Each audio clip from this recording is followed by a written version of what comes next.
네, 제가 유튜브를 통해서 유찰이 많이 된 토지들을 종종 소개해 드릴 때가 있는데요. 지목이 임야였던 것을 막상 현장에 가보면요. 뭔가 공사를 하다가 중단된 상태의 임야가 나올 때가 있어요.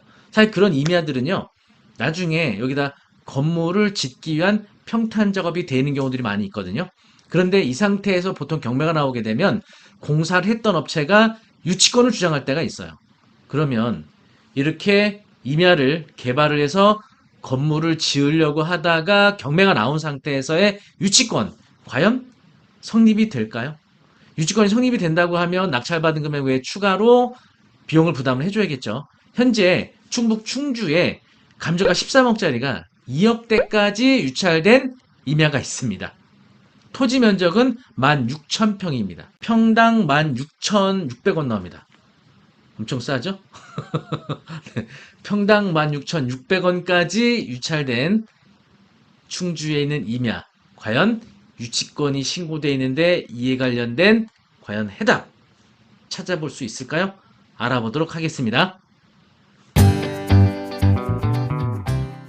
사건 번호는 충주 2022 타경 2793입니다. 충북 충주시 주덕읍 신양리라는 곳이에요. 그래서 보시는 것처럼 토지는 두 필지거든요. 54,540제곱미터, 약 16,500평이고요. 감정가 13억에서 최저가 2억 7,400만 원까지 유찰이 되어 있습니다. 형식적 경매입니다.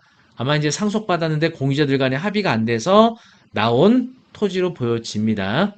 자, 물건명세서 보시면 이동식 컨테이너 박스도 있고 유치권 신고 현수막이 표시되어 있다고 하나 돼 있죠. 그렇죠? 성립 여부는 명확하지 않음 돼 있어요. 감정평가서 보시면 이렇게 두 필지가 매각이 되는 겁니다. 이렇게 약간 떨어져 있어요. 두 필지 임야가. 감정평가서에는 사진 보시면 이렇게 도로도 접해 있고 임야인데 완만하죠? 멀리 시내가 내려다 보이네요. 분묘도 좀 있어 보이고. 네, 분묘도 여기 한쪽에 있는데 뭐 이거는 이제 나중에 뭐 해결을 해야 될 수도 있고 그냥 놔둬도 될 수도 있겠는데 창고도 하나 이렇게 보이고요. 자, 보시는 것처럼 뭔가 공사를 했던 흔적이 보이죠? 아마 이 부분 때문에 유치권을 신고한 것 같아요. 사실은 임야가 경매로 나오는 것들 보면요. 이렇게 어느 정도 토목공사가 되다가 중단돼서 경매로 나올 때가 있거든요. 자, 이럴 때 공사업체가 그동안 들어간 공사 비용이 있는데 채무자가 당연히 지불 못하겠죠. 경제적으로 어려우니까 경매 나온 거니까. 그런 경우에는 이 공사업체가 유치권을 보통 신고합니다. 그러면 낙찰받은 사람이 과연 이 토목공사 비용에 대해서 지불을 해줘야 되느냐. 유치권이 성립되면 지불을 해줘야겠죠. 자, 이와 관련된 대법원 판례가 아주 명확하게 있거든요. 함께 알아보도록 하겠습니다. 해당 그 판결문은요. 건물을 신축공사 중에 중단이 되었고 그 상태에서 경매가 진행되고 공사업체가 유치권을 주장하는 사건이었습니다. 이와 관련된 대법원 판례를 보도록 하실게요. 건물의 신축공사란 수급인이 건물을 점유하고 있고 그 건물에 관해 생긴 공사대금 채권이 있다면 수급인은 그 채권 변제받을 때까지 건물을 유치할 권리가 있지만 건물의 신축공사 도급받은 수급인이 사회통념상 독립한 건물이라고 볼 수 없는 정착물을 토지에 설치한 상태에서 공사가 중단된 경우에 그 정착물은 토지의 부합물에 불과하여 이러한 정착물에 대해 유치권을 행사할 수 없는 것이고 공사 중단 시까지 발생한 공사대금 채권은 토지에 관해 생긴 것이 아니므로 공사대금 채권에 기해 토지에 대해 유치권을 행사할 수 없는 것이다 라고 했죠.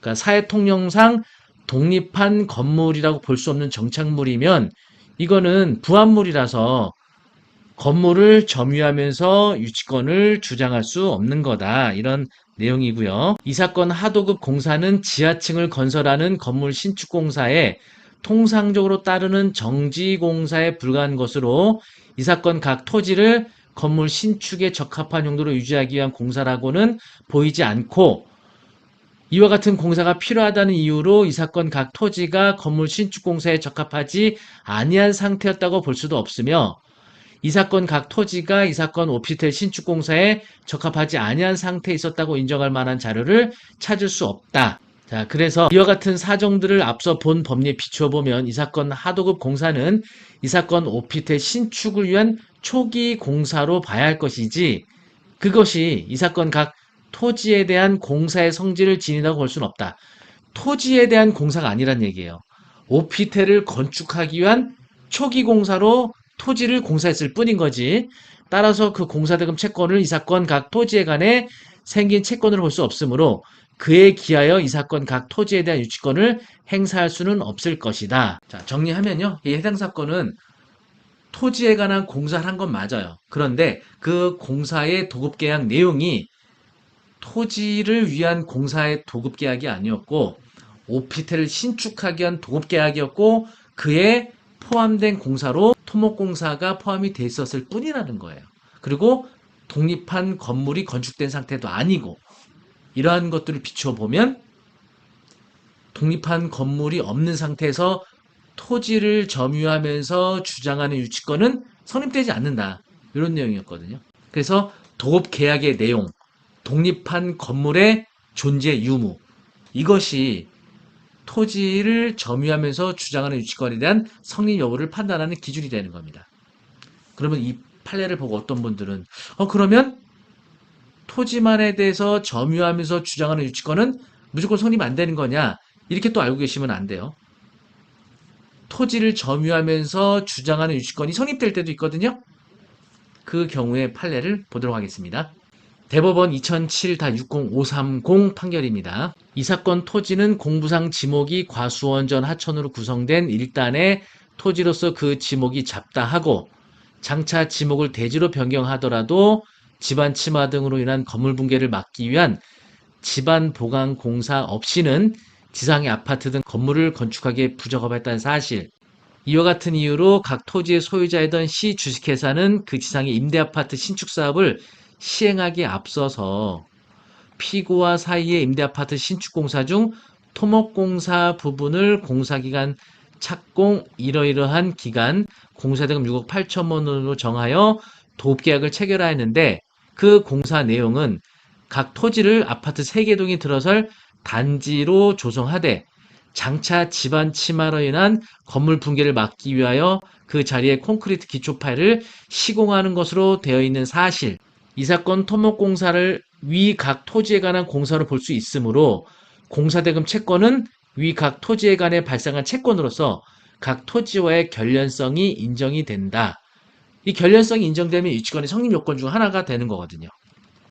아파트를 지으려고 하는 토지가 있었는데 이 토지가 집안 침하가 우려돼서 집안 침하를 막기 위한 토목공사를 목적으로 하는 도급계약을 했다. 그런데 공사대금을 못 받은 것이 있었다? 이러면 이 공사업체가 이러한 것을 기초로 해서 토지를 점유하면서 유치권을 주장한다? 이것은 결련성이 있어서 성립될 수 있다는 거예요. 구분되시죠? 유치권이 성립되는 경우, 성립되지 않는 경우. 잘 명심하셔야 됩니다.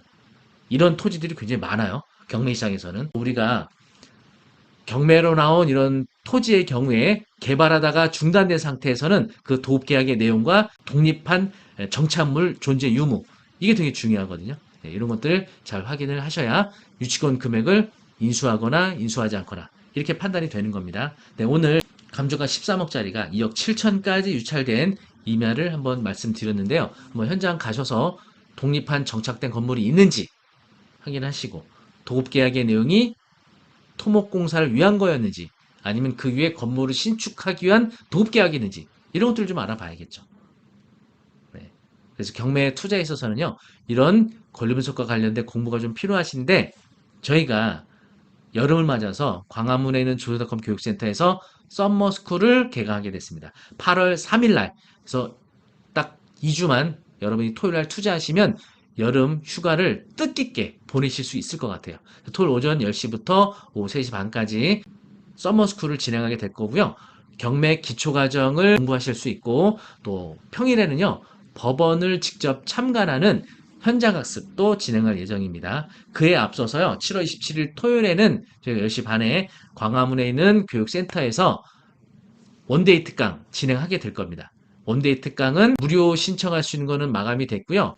아주 소액으로 이 원데이 특강 들으실 수 있으니까 이 원데이 특강을 통해서 현재 부동산 시장 현황과 또 경매 시장의 현황 을 통해서 앞으로 부동산 투자를 언제 시작을 해야 되는지 또 어떤 부동산을 투자해야 되는지 이런 점들을 짜임새 있게 제가 원데이 특강 준비했으니까 7월 27일 와서 들어보시고 수강하신 다음에 한번 내가 서머스쿨 해봐야겠다 들어봐야겠다 하시는 분들은 8월 3일 개강하는 서머스쿨까지 수강 신청하시면 좋겠습니다. 원데이 특강 신청하고요. 서머스쿨 수강 신청 아래 댓글로 링크 올려드리도록 하겠습니다. 많은 수강 신청 바라겠습니다. 다음에 더 좋은 내용으로 찾아뵙겠습니다. 감사합니다.